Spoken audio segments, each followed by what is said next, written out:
ရွှေဘောလုံးချစ်သူတွေမင်္ဂလာပါဗျို့ဒီနေ့ညစိတ်လှုပ်ရှားမှုအပေးနိုင်ဆုံးပွဲဥရောပချန်ပီယံလိရဲ့ဒုတိယမြောက်ပွဲစဉ်ဖြစ်တဲ့ဘိုင်ယန်မြူးနစ်နဲ့ PSG တို့ရဲ့ပွဲကိုဒီညကြည့်ရှုခန်းစားရမှာဖြစ်ပါတယ်ခင်ဗျာပထမကျောက်ပွဲစဉ်မှာဆိုရင်နှစ်ဖက်သွင်းကူ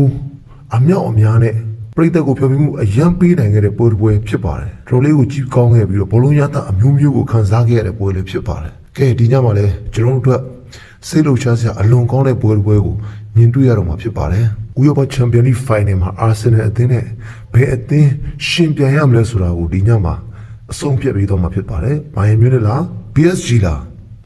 အရင်ဆုံးဘိုင်ယန်မြူးနစ်ရဲ့ချန်ပီယံလိရှောက်လန်းခဲ့တဲ့ခီးလန်းကိုကြည့်မယ်ဆိုရင်နိုင်ပွဲ၁၁ပွဲ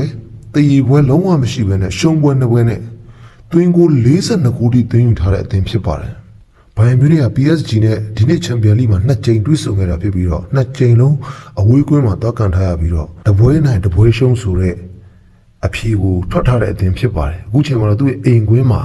PSG ကိုအခမ်းမှာဖြစ်ပြီးတော့ဒီညမှာတော့ဘယ်လိုဖြစ်သွားမလဲဆိုတဲ့အဖြေကိုစောင့်ကြည့်ရမယ့်ပွဲဖြစ်ပါတယ်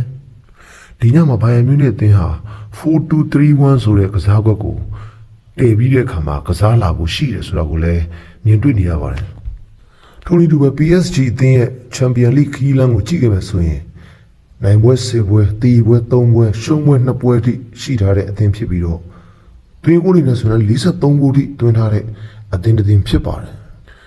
နောက်ဆုံး5ပွဲကိုကြည့်မယ်ဆိုရင်2သင်းဆုံးပါဆိုရင်2ပွဲနိုင်2ပွဲတည်နဲ့1ပွဲစီရှုံးထားကြတယ်ဆိုတာကိုလည်းတွေ့ရပါတယ်ခင်ဗျ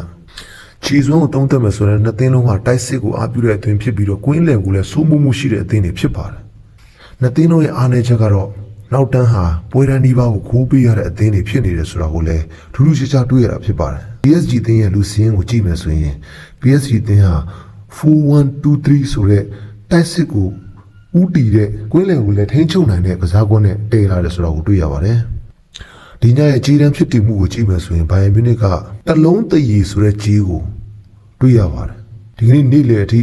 တလုံး10ပြားရှုံးတလုံး15ပြားရှုံးကနေပြီးတော့ဒီညနေကိုရောက်လာတဲ့အခါမှာတလုံးတည်ဆိုတဲ့ကြီးတန်းတစ်ခုကိုဖြတ်တန်းလာပြီဆိုတော့တွေ့ရပါတယ်ဂိုးပေါင်းနေနဲ့ကြည့်မယ်ဆိုတော့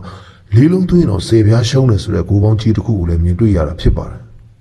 ကျွန်တော်မနေ့ကပြောခဲ့သလိုပဲတလုံးတည်ဆိုတဲ့ကြီးဟာအလွန်အန္တရာယ်များတဲ့ကြီးဖြစ်ပါတယ်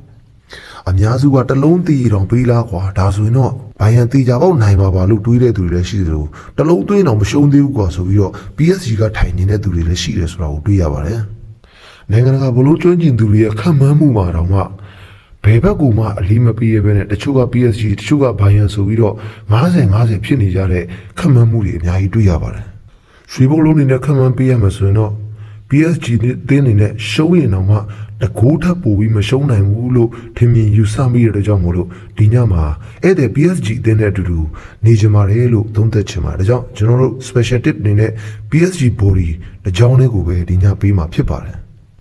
ရွှေဘောလုံးကိုချစ်ကြတဲ့ရွှေညီကိုများအားလုံးကိုကြီးကျမ်းမာခြင်းစိတ်ချမ်းသာခြင်းနှဖျားသောဒုက္ခနဲ့ပြည့်စုံကြပါစေ